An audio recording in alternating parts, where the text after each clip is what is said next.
எப்போ அஜித் ரசிகர்கள்லாம் இதை பரப்புங்கப்பா. அஜித் ஒரு மாநாடு போட்டு கட்சி ஆரம்பிச்சுட்டாருன்னா எடப்பாடிக்கு 1/3, விஜய்க்கு 1/3, அஜித்துக்கு 1/3. தாவக்கியாலேருந்து ஒரு அறிவிப்பு வந்திருக்கு. அதாவது பாஜகவோட நாங்கள் கூட்டணி இல்லை அப்படின்னு கட்சி நிர்வாகி திரு நிர்மல்குமார் ஒரு செய்தியாளர் சந்திப்பில் நீங்கள் பேசியிருக்காங்க. 2024 நீங்கள் மக்களவைத் தேர்தலே பலம் நிரூபிச்சிருப்பீங்கன்னா அது ஒரு 8-10% வந்திருக்குதுன்னா பாஜகவோட உங்களை தானே இன்னைக்கு எடப்பாடி மதிச்சிருப்பாரு. ஒருவேளை இப்போ பாமகவும் தாவைக்காவும் கூட்டணி அமைப்பதற்கான வாய்ப்புகள் இருக்குதா? சீமான மதிக்கிற அளவுக்கு டாக்டர் ஐயாவோ அன்புமணியோ விஜய் மதிக்கிறாங்களுக்கு ஏதாவது எவிடன்ஸ் தர முடியுமா? இல்லை, விஜய் கட்சி ஆரம்பிக்கும் போது அவரோட கொள்கையை படித்ததுக்கு பிறகு திரு வழக்கறிஞர் பாலு சொல்கிறாரு, எங்களோட கொள்கையும் தாவக்கா கொள்கையும் கிட்டத்தட்ட 90% ஒத்து போகுது அப்படிங்கிற ஒரு விஷயத்தை முன்வைக்கிறாரு. இப்போ நம்ம பாமகவோட அந்த முழுநிலவு மாநாடு நீங்கள் பார்த்துருப்பீங்க. அந்த மேடையிலேயே அப்பாவுக்கும் மகனுக்குமான அந்த உறவுங்கிறது விரிசலுங்கிறது கருத்து மோதலுங்கிறது மறுபடியும் வெளிப்பட்டுக்கிட்டே இருக்குது அப்படிங்கிறது. இப்போ அந்த பாமகங்கிறது இரண்டாக உடைஞ்சிருக்கிற மாதிரியான கருத்துக்களும் வெளியே போகுது. அப்பா தலைமையில் ஒன்று, மகன் தலைமையில் ஒன்றுங்கிறது. நீரடித்து நீர் உலவுதலை ஒருதாய் மக்கள் ஒன்றா தான் நிற்பாங்க. அதில் எனக்கு மாறுபட்ட கருத்து இல்லை. ஒருவேளை திரு ராமதாஸ் அவர்களுக்கு திமுக கூட்டணி வரணுங்கிற ஒரு விருப்பம் இருக்குது. இருக்கலாம். ஏன்னா அன்னைக்கு பேசும்போது திரு அன்புமணி பேசும்போது அவளை விமர்சித்து திமுகவையும் திரு ஸ்டாலின் அவர்களையும் ரொம்ப கடுமையாக விமர்சிச்சிருந்தாங்க. ஸோ இப்படி பார்க்கும்போது எப்படி இவர் திரு ராமதாஸ் திமுக கூட பிறக்கிற வாய்ப்புகள் இருக்கும்? இப்போ 2026 எப்படி இருக்குன்னு காரணம். அதாவது விஜயை ப்ரொஜெக்ட் பண்ணி பாமக நின்றுட்டானி வைங்க. 3வது பேருவாரு வட தமிழகத்தில் எடப்பாடி பழனிசாமி. ஒருவேளை திருமாவளவனும் இருந்து திரு ராமதாசும் இணையதற்கான வாய்ப்புகள் இருக்குது. அதற்கான சாத்தியக்கூறுகள் குறைவுன்னு தான் நான் கருதுறேன். அப்போ இது கூட அட்டுத்தனமான ஆளுங்களுக்கு புரியலைன்னா என்ன சொல்ல? அட்டுத்தனமான வார்த்தையை வேதனையோட சொல்றேன்.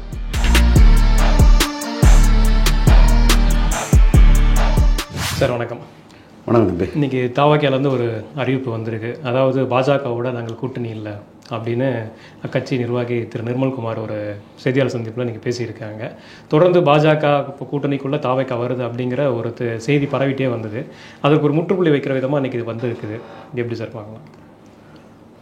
அதாவது ஒரு கூட்டணிக்குள்ளே தாவைக்கா போகும்போது எப்படி மதிப்பிடுவாங்கங்கிறது ஒரு பெரிய கொஸ்டின். நீங்கள் கருத்து கணிப்பு இதெல்லாம் ஹம்பக்கு. இப்போ ரெட்டிகள் நிறுவனம் கருத்து கணிப்பு போடுறாங்க. அங்கே கன்னியாகுமரி திருநெல்வேலியில் இவங்களுக்கு தாவேக்காவுக்கு 1%, 2%, ராதாபுரத்தில் 4% வருது. ரொம்ப மோசமாக இருக்குது. தேர்தல் ஆணையம் 8.2 சீமானுக்கு சொல்கிறது ரியல் கருத்து கணிப்பு ரியல்.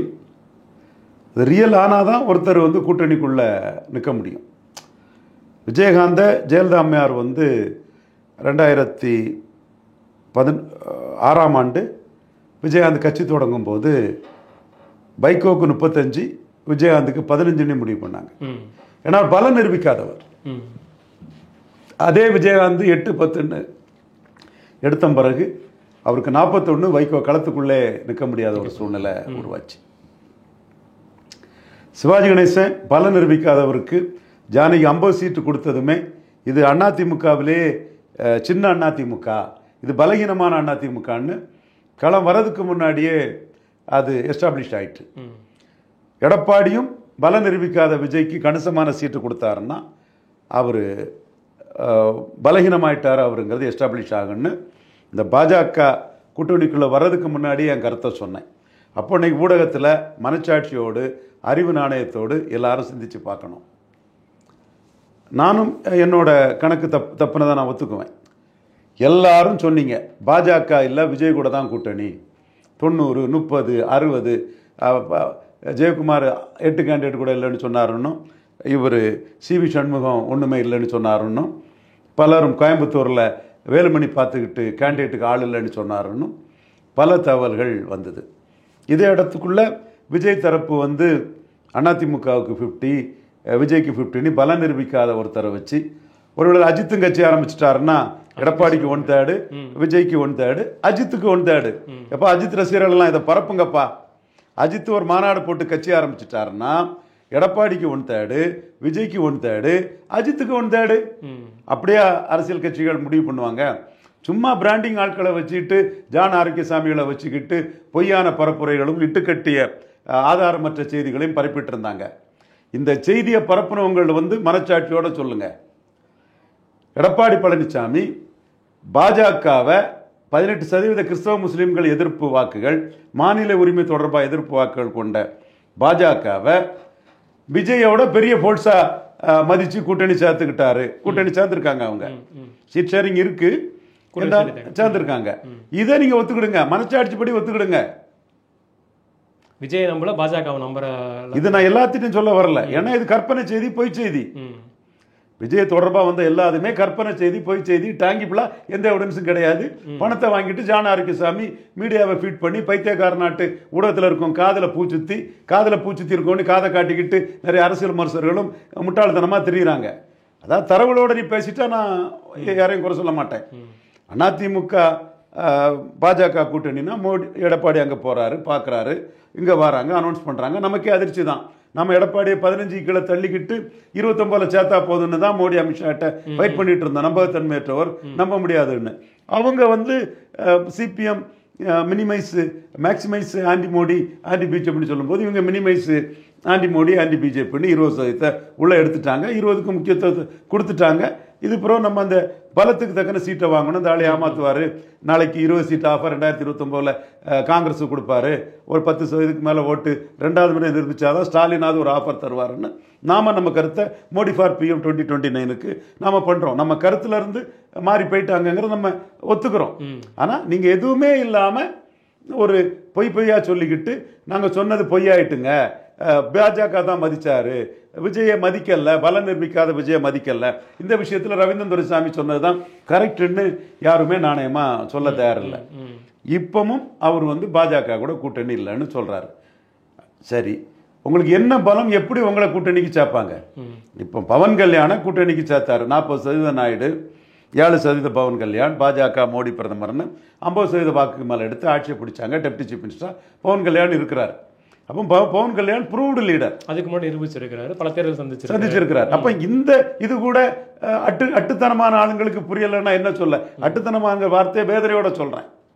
பல நிரூபித்த பவன் கல்யாணம், விஜய் பல நிரூபிக்காதவருங்கிறதும் உங்களுக்கு புரியல, அல்லது உங்களுக்கு வன்மம் காழ்ப்புணர்ச்சி இருக்குது, பாஜகவுக்கு இம்பார்ட்டன்ஸ் இருந்தது உங்களுக்கு பிடிக்கல, அல்லது சீமான் 8.2 ப்ரூவ்டு ஓட்டாட்டு அது ரியல், விஜய் ரியலா சீமான் 8.2 எடுத்தது உங்களுக்கு பிடிக்கல, கதைகளை விட்டுட்டு இருக்கிறீங்க.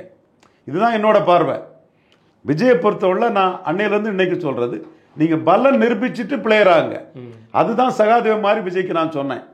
2024 நீங்க மக்களவை தேர்தலே பலம் நிரூபிச்சிருப்பீங்கன்னா அது ஒரு 8-10% வந்திருக்குதுன்னா பாஜகவோட உங்களை தானே இன்னைக்கு எடப்பாடி மதிச்சிருப்பாரு. 26 தேர்தலுக்கு உங்களுக்கு எதிர்ப்போட்டு கிடையாது.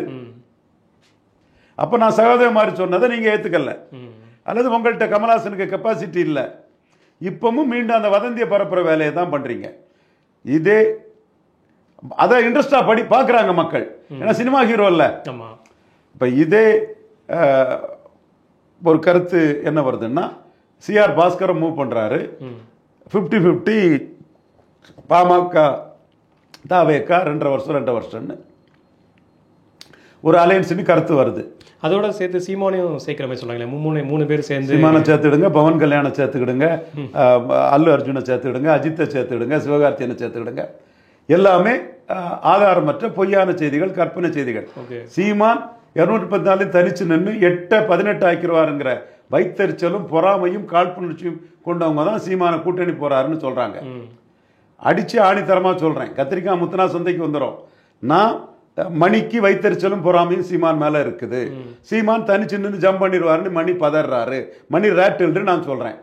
அப்ப சப்போஸ் சீமான் என்ன முடிவு எடுக்காருன்னு பார்த்து தான் நாளைக்கு இதை சொல்ல முடியும். நான் ஆணித்தரமா சீமான் 214 தனிச்சு நிற்பாருன்னு சொல்றேன். ஒருவேளை இப்போ பாமகவும் தாவேக்காவும் கூட்டணி அமைப்பதற்கான வாய்ப்புகள் இருக்குதா? பாமகவும் தாவேக்காவுங்கிறதுலையும் பாமக சீமானை மதிச்சிருக்கிறாங்க. நிழல் பட்ஜெட்டை சீமானுக்கு அனுப்பி கொடுத்தாங்க, அக்ரி பட்ஜெட்டை சீமானுக்கு அனுப்பி கொடுத்தாங்க, மன்னியர் சங்க மாநாட்டுக்கு சீமானுக்கு அழைப்புதல் கொடுத்தாங்க. சீமான் பெரிய அளவு புகழ்ந்து டாக்டர் ஐயாவுக்கு ஒரு வாழ்த்து தெரிவித்து டாக்டர் ஐயாவுக்கு சாதனைகளை புகழ்ந்து அறிக்கை விட்டுருக்கிறாரு. சீமான் அறிக்கை விட்டது கூட்டணிக்காக அல்ல, அவர் தன்னோட குருவுக்கு ஒரு சிஷியன் பண்ணின மரியாதை தான் அது. ஆனால் விஜய் தொடர்பா பாமகவுக்கும் தாவேக்காவுக்கும் ஏதாவது உறவு இருக்கா? இன்னைக்கு தினமலர்ல செய்தி வந்ததுல இருந்து எங்களுக்கு தெரியும் என்னன்னு. எங்களுக்கு அது என்னன்னு தெரியுங்க, நம்ம விஷயங்களை புரிஞ்சுட்டு தான் இருக்கிறோம். தினமெல்லாம் அந்த செய்தி வந்ததுலேருந்து இன்னைக்கு அத்தனை வலை ஒளிகள்லையும் தொடர்ந்து பத்திரிகைகளிலும் தாவேகா பாமக கூட்டணின்னு வருது. இன்னைக்கு பாஜக கூட கூட்டணி இல்லைன்னு சொன்னதும், டாக்டர் ஐயா தனிச்சு நின்று நாம 4 சீட்டு ஜெயித்தோம், கூட்டணியில் 5 தான் சீட்டு ஜெயித்தோங்கிற சொல்லும் போதும், எடப்பாடிக்கு vote transferring capacity, seat converting capacity கிடையாது. எடப்பாடி கூட கூட்டணி போனா ஸ்டாலின் ப்ரோ வன்னியர் பண்ணி பனைமரத்துப்பட்டி ராஜேந்திரன் அவர் அதர் காஸ்டாலும் மட்டும் ஒப்புக்கொள்ளக்கூடிய அந்த பகுதியில் உள்ள சாப்ட் வன்னியர், குரு குடும்பம், விருதாம்பிகை, குருவுக்கு மகன், சகோதரி மகன் மனோஜ், இவர் வேல்முருகன், ப்ரோ வன்னியர், தென் இவர் லட்சுமணன். ஸோ இந்த மாதிரி அதிக வன்னியர் கேண்டிடேட் பண்ணிக்கிட்டு பறையர், கிறிஸ்தவ முஸ்லீம், தென் முதலியார் உடையார், நாயுடு ரெட்டி, கஞ்சம் ரெட்டி, கவரா நாயுடு, இவங்களெல்லாம் கன்சால்டேட் பண்ணி பாட்டாளி மக்கள் கட்சியை தோக்கடிக்க முடியுங்கிறதுல முக ஸ்டாலின் திமுக தலைமையும் உறுதியாக இருக்கிறாங்க. 2009 தோக்கடிச்சு காட்டினாங்க. 2009 டாக்டர் ஐயா ஆதரவில் தென் சென்னை, திருவள்ளூர், விழுப்புரம், செம்மலை, சேலத்தில் செம்மலை அண்ணன், மயிலாடுதுறை, திருப்பூர் போன்ற தொகுதிகளை வன்னியர் ஆதரவில் டாக்டர் ஐயாவுக்கு ஓட் டிரான்ஸ்பரிங் கெப்பாசிட்டியில் ஜெயலலிதா அம்மையார் வெற்றி பெற்றாங்க. ஆனால் ஜெயலலிதாவுக்கு ஓட் டிரான்ஸ்பரிங் கெப்பாசிட்டி இல்லாதனால அனைத்து தொகுதிகளிலும் பாமக வீழ்ச்சி அடைந்தது. ஜெயலலிதாவுக்கே ஓட் டிரான்ஸ்பரிங் கெப்பாசிட்டி இல்லை. அப்போ எடப்பாடி பழனிசாமிக்கு என்ன இருக்கும்?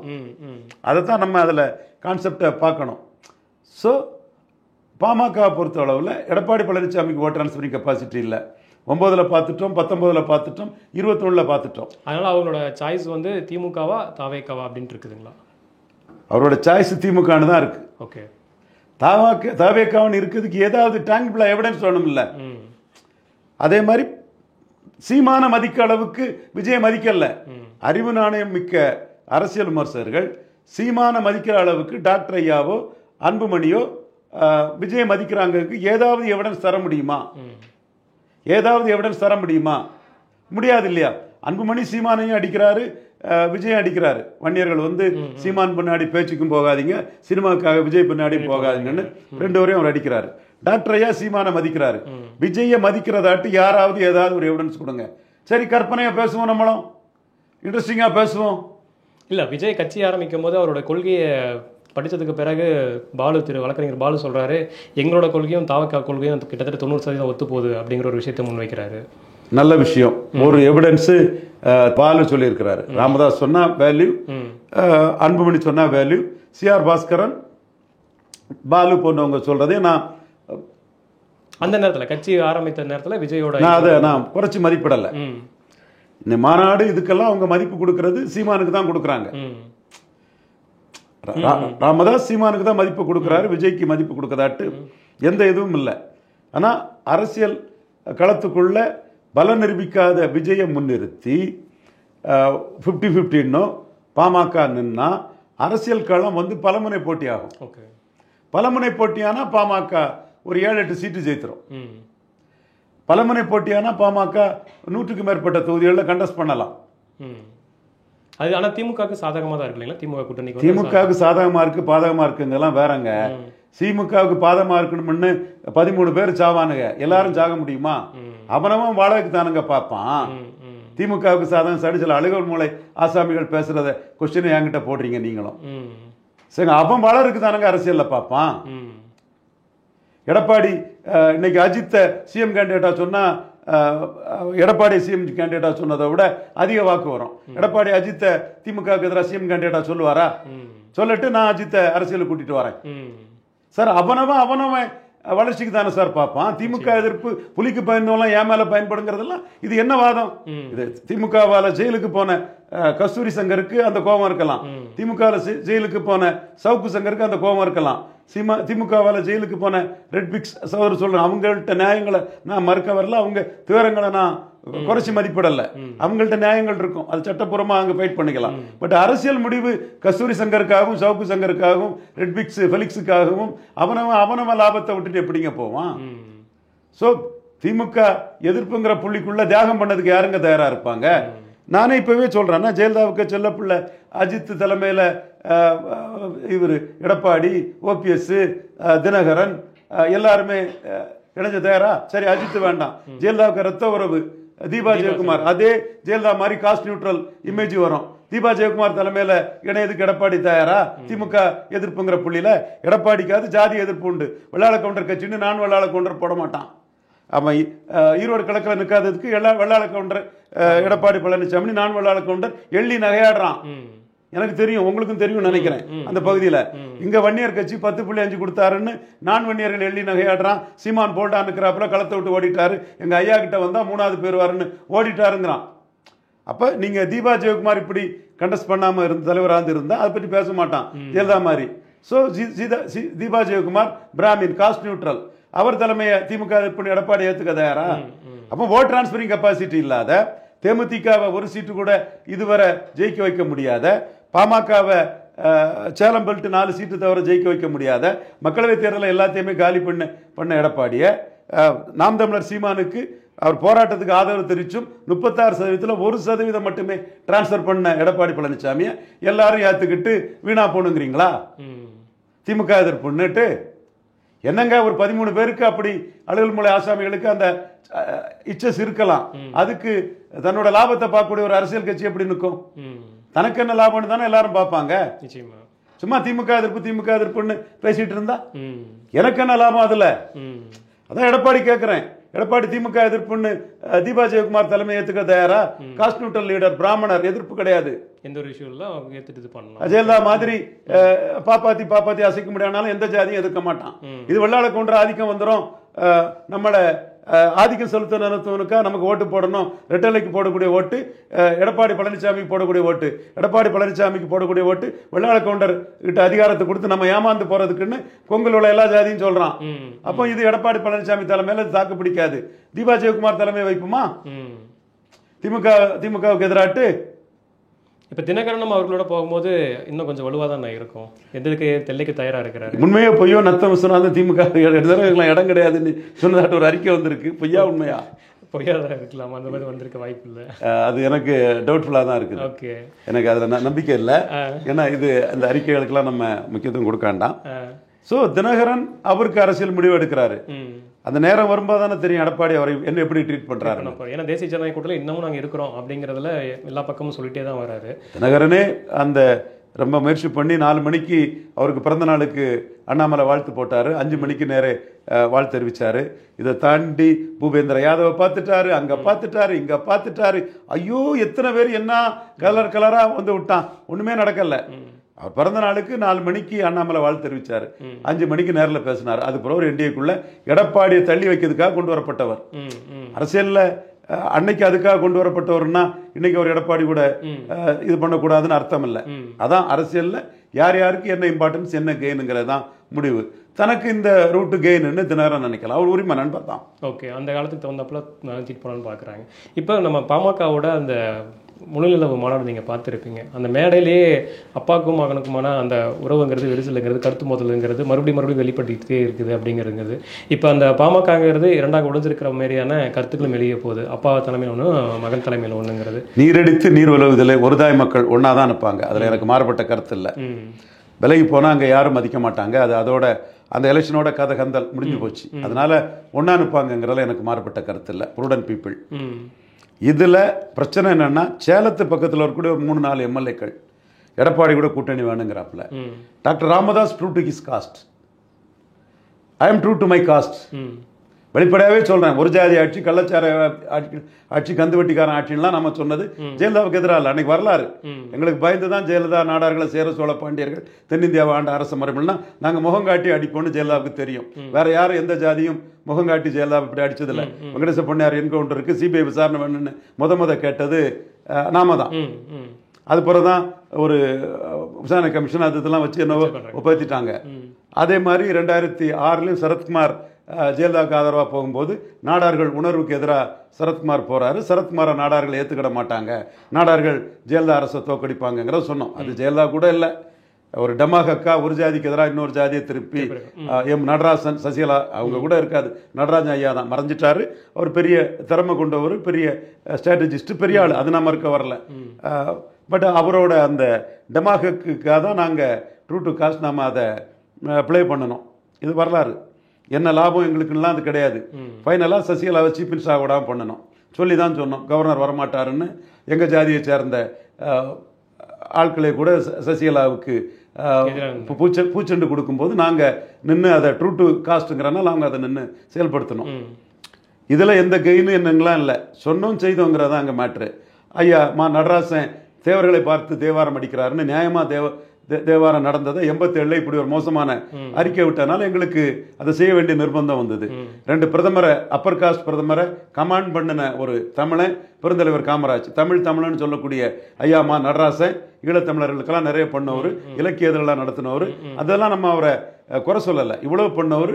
ஒரு முள்ளிவாய்க்கால் முற்றத்தில் 2 பிரதமரை, இந்தியாவில் அப்பர் காஸ்ட் பிரதமரை கமாண்ட் பண்ண ஒரு தமிழனுக்கு இது கிடையாது. ஸோ அதெல்லாம் எங்களுக்கு தெரிஞ்சது. ட்ரூ டு காஸ்ட் நம்ம இதை பண்ணணும், அது வரலாறு.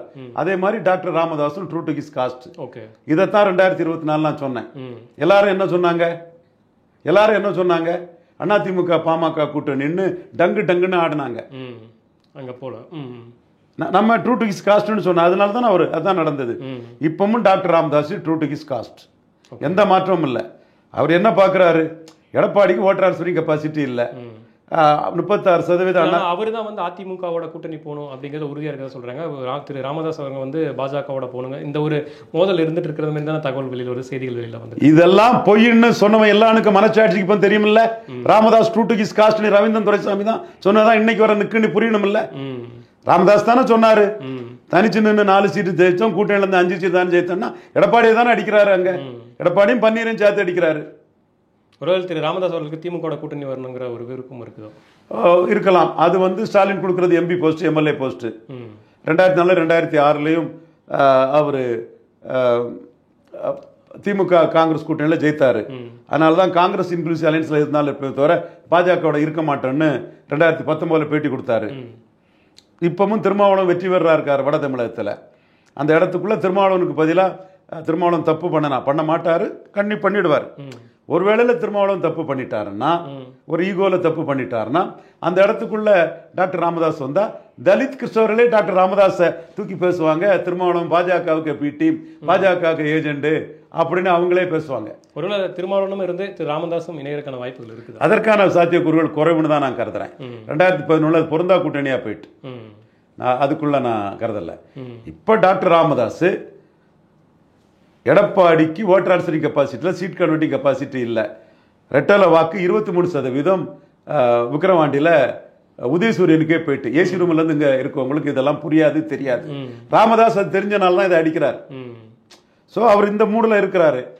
நாளைக்கு எடப்பாடி கூட கூட்டணி போய் அதுவும் தோத்து போச்சுன்னா கட்சியே காலி ஆகிடும். எல்லாரும் சி.வி. சண்முகம், கே.பி. முனுசாமி, வீரமணி, அன்பழகன் இவங்கள்ட்ட செட்டில் ஆயிடுவாங்க. இப்பவே எம்எல்ஏக்கள் எடப்பாடி கூட இருக்கிறதா தான் டாக்டர் ராமதாஸ் கோவம். அதனால கடலை தூக்கி போட்டுருவேன், எத்தனை நாள் ராணி எம்எல்ஏங்கிறதெல்லாம் கேட்கிறாரு. ஒரு எம்எல்ஏ எடப்பாடி காலில் விழுந்தார, ராமதாஸ் டிக்கெட் வாங்கிட்டு எடப்பாடிக்கு காலில் ஒரு எம்எல்ஏ விழுந்துறாருன்னா ராமதாஸ் மாண்டி ஒரு ஜாதிய பெருமையை நிலைநாட்டக்கூடிய சத்திரியர்கள்னு சொல்லி நிற்கக்கூடிய குரு பேசுவார் இல்லையா, அந்த அவங்க எப்படி அதை ஒத்துக்குவாங்க? இன்னொரு கட்சி தலைவர் காலில் விட. அப்போ இதுதான் அங்கே பிரச்சனை. இதுல ராமதாஸ் எதிர்பார்க்கிறது சீமான் 214 தனிச்சுன்னு சொல்லிட்டாரு, அது ரூல்ட் அவுட். அது வதந்திக்காக கூட சீமான் அதுக்குள்ள வரல, அது அப்படியே போயிடுது. ஸோ ஒரு வேளையில் விஜய் பிஎம்கே எந்த டேங்கிபிள் எவிடன்ஸும் இல்லை. நாளைக்கு அரசியல் சூழ்நிலைக்குள்ள ஏதாவது நடக்கலாம். நான் எவிடன்ஸ் இல்லை, நடக்கலாம். ஓகே. ஏன்னா அன்னைக்கு பேசும்போது திரு அன்புமணி பேசும்போது அவ்வளோ விமர்சித்து திமுகவையும் திரு ஸ்டாலின் அவர்களையும் ரொம்ப கடுமையாக விமர்சிச்சிருந்தாங்க. ஸோ இப்படி பார்க்கும்போது எப்படி இவர் திரு ராமதாஸ் திமுக கூட போகிறக்கான வாய்ப்புகள் இருக்கும்? ஏன்னா இது இப்போ இவங்க முடிவு பண்ணுறது தான் இருக்குது யார் கூட போகிறது. இப்போ நீங்கள் சொன்னபடி பார்த்தா அதிமுகவுக்கு கேட் க்ளோஸ் பண்ணிட்டாருங்கிறத எடுத்துக்கலாம்.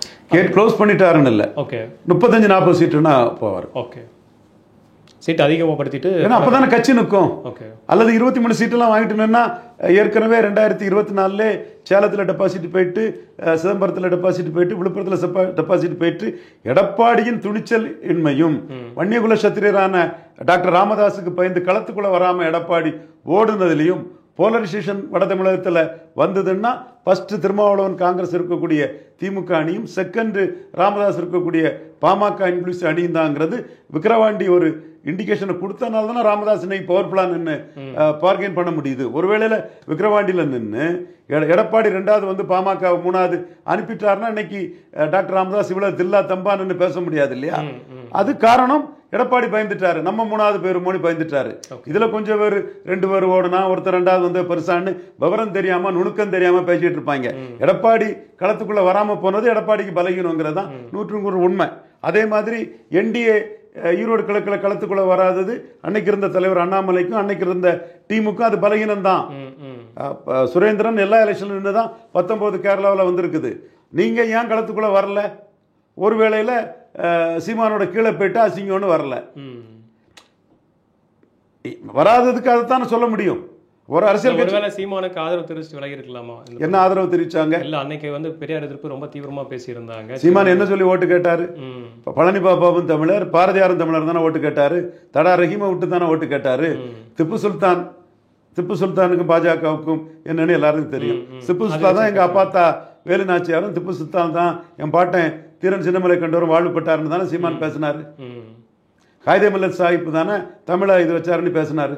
அவர் சீமானிசத்தை தானே அங்கே காட்டினார். வெறும் பெரியார் எதிர்ப்பு மட்டும் இல்லாம சீமானிசத்தையும் காமிச்சு சீமானிசத்தை தானே காட்டினார் அவர். அப்போ நானே சொன்னேன், காங்கேயங்காளையும் பற்றி பேசுறாரு, மாட்டரிச்சியும் பற்றி பேசுறாரு. எனக்கு ஓட்டை கமிட் பண்ண முடியல, கிடைக்கிற ஓட்டு தமிழ்நாடு ஃபுல்லாக அவருக்கு கிடைக்க முடியல. ஸோ அதெல்லாம் பாஜக அதில் கிளைம் பண்ண முடியாது. அப்போ ஆர்கே நகரில் எப்படி கிளைம் பண்ணுவீங்க? நீங்கள் உள்கட்சி சண்டையில் ஒருத்தருக்கு ஒருத்தர் மோதிக்கிட்டு சீமான் உங்களோட அதிக ஓட்டு வந்துட்டாரு. இங்கே உள்கட்சி சண்டையில் நிற்க முடியல, அது பலகீனம் தான். அதே மாதிரி எடப்பாடி விக்கிரவாண்டியில் நிற்காததும் டாக்டர்கிட்ட பலகீனம் தான். அந்த பலகீனத்தில் தான் இன்னைக்கு டாக்டர் தம்பான் அரசியல் பண்றாரு. என்ன மீறி வடதமிழக அரசியல் பெயராது. டாக்டர் ராமதாஸுக்கு அச்சப்பட்டு தான் நீங்க களத்துக்குள்ள வரல. பெண்ணகரத்தில் ஜெயலலிதா 3வது போன மாதிரி பெயருங்கிற அச்சம் தானே காரணம். இன்னமும் அந்த ஹோல்டு இருக்குதா டாக்டர் ராமதாஸ் கிட்ட பாமக? இன்னைக்கு அவங்க ஆர்கனைஸ் பண்ற அளவுக்கு இன்னும் களத்தில் அந்த மாதிரியான ஒரு விஷயம் இருக்கு. மக்களவை தேர்தலில் அவங்க பலகீனப்பட்டது உண்மை. அந்த பலகீனத்தை கன்சால்டேட் பண்ண எடப்பாடி பழனிசாமி பயந்து போய் ஒதுங்கினதுல டாக்டர் ஏறிட்டார், விக்கிரவாண்டியில் ஏறிட்டார். விக்கிரவாண்டி இடைத்தேர்தலில் ஏறி நிற்கிறார். இப்போ 2026 எப்படி இருக்குன்னு காரணம். அதாவது திமுக அணியில் திருமாவளவன் சகோதரர் இருக்கிறார், வட தமிழகத்தின் வெற்றி வீரர். காமராஜருக்கு பேக்கிங் கம்யூனிட்டி பரையர்கள் தான். 52, 57, 62 பரையர்களை வச்சு தான் காமராஜ் வெற்றி வீரராக வட தமிழகத்தில் நின்னார். உண்மை. பரையர்லாம் ரொம்ப இன்டலெக்சுவல் கம்யூனிட்டி. திமுகவும் இப்போ அதை தான் ஃபாலோ பண்ணிட்டு இருக்கு. சத்யவாணி முத்துக்கு பவர் பாலிட்டிக்ஸுக்கு பயந்து தான் காமராஜருக்கு சிலையை கடற்கரையில் அண்ணா வச்சார். அண்ணா கிட்ட பவர் பாலிட்டிக்ல சத்யவாணி முத்து ஜெயித்தாருங்க. இங்க ஊடகத்தில் வந்து பெரிய ப்ரோக்ரஸிவ்னு சொல்றவங்கலாம் சத்யவாணி முத்து பவர் பாலிட்டிக்ஸ்ல அண்ணாவை ஜெயித்ததை சொல்ல மாட்டான், அது அவனுக்கு கொமட்டம். ஸோ பரையர் கம்யூனிட்டி தான் அங்கே வந்து டிசைடிங் ஃபேக்டர் லெவல் இருக்கு. இப்போ நீங்க சொன்ன மாதிரி திருமாவளவன் வெற்றி வீரராட்டு 3 எலெக்ஷன்ல வந்தாச்சு. எனிவே முதல் இடம் திமுக கூட்டணிக்கு தான். பாமக இல்லாம 2வது இடத்தை அங்க முடிவு பண்ண முடியாது. இப்போ பாமக இல்லாம விஜயும் பாமக ஒரு அணியா வந்துட்டாங்கன்னு வைங்க, சிஆர் பாஸ்கரன் போன்றவங்க முயற்சி பண்றதாட்டு தகவல்கள் வருது. எவிடன்ஸ் இல்ல. டாக்டர் சீமான மதிக்கிறதுக்கு எவிடன்ஸ் இருக்கு, விஜய் தொடர்பா எவிடன்ஸ் இல்ல. பட் சீமான் தனிச்சு 214 சொல்லிட்டாரு. ஒரே குட்டையில் உரிய மட்டைகள், ஒரு தீமைக்கு இன்னொரு தீமை மாற்று இல்ல, புலி தனியா தான் வேட்டைக்கு போகும், நாய் தான் 4 நாயை சேர்த்து வேட்டைக்கு போகணும்னு சீமான் சொல்றதெல்லாம் புரியாம கேட்காம ஏமாந்துக்கிட்டு பலரும் பேசிட்டு இருப்பாங்க. நம்ம அப்படி பேசுறதுக்கு தயார் இல்லை. அவர் தனியா போறார். ஒருவேளை சிஎம் கேண்டிடேட் அவருக்கு ஒரு பெரிய அனலிஸ்ட்ல ஆஃபர் பண்ணனா அதை சிந்திப்பாரு. அவர் தமிழ்நாடு சீஃப் மினிஸ்டர் ஆகணும் தான் பாசிட்டிவா போகக்கூடியவர். ஓகே, இன்னொரு சான்ஸ் ஆட்டு விஜயை ப்ரொஜெக்ட் பண்ணி பாமக நின்றுட்டானி வைங்க. 3வது பேருவாரு வட தமிழகத்தில் எடப்பாடி பழனிசாமி. ஒரு 60 தொகுதியிலாவது 3வது பேருவார். அந்த 60 தொகுதியிலும் ஃபைட் வந்து திருமாவளவன் இன்க்ளூசிவ் பரையர் அணிக்கும் டாக்டர் ராமதாஸ் இன்க்ளூசிவ் வன்னியர் அணிக்கு தான் அந்த ஃபைட் இருக்கும். அதில் எடப்பாடி அங்கேயும் இல்லாமல் இங்கேயும் இல்லாமல் மாட்டிக்குவார். அப்போ பாமகவோட இம்பார்ட்டன்ஸ் வந்து இங்கே பெரிய அளவில் இருக்குது. இதுதான் ஒரு எம்பிசி கம்யூனிட்டிக்கு இம்பார்ட்டன்ஸும் பரையர் கம்யூனிட்டிக்கு இம்பார்ட்டன்ஸும் பெரிய அளவில் இருக்குது. நான் நீதி நியாயத்தோட தாளக்கடப்பாரை தற்காப்பதே தர்மங்கிற ஐயா வைகுண்டர் வழியில் வந்தவங்கனால தேங்காய் உடைச்ச மாதிரி இந்த உண்மையை சொல்கிறேன். மற்ற அரசியல் விமர்சகர்களுக்கு வந்து ஒரு எம்பிசி பார்ட்டிக்குள்ள இம்பார்ட்டன்ஸும் ஒரு ஷெட்யூல் காஸ்ட் பார்ட்டிக்குள்ள இம்பார்ட்டன்ஸும் தாங்க முடியல, பொறுக்க முடியல, பேச மாட்டாங்க, அல்லது கில்லிங் சைலன்ஸ் பண்ணுறாங்க, அல்லது நுணுக்கமாக களம் தெரியல. நிச்சயமா தொடர்ந்து அடுத்த வேறொரு தலைப்பில் உரையாடலாம். நன்றி, வணக்கம்.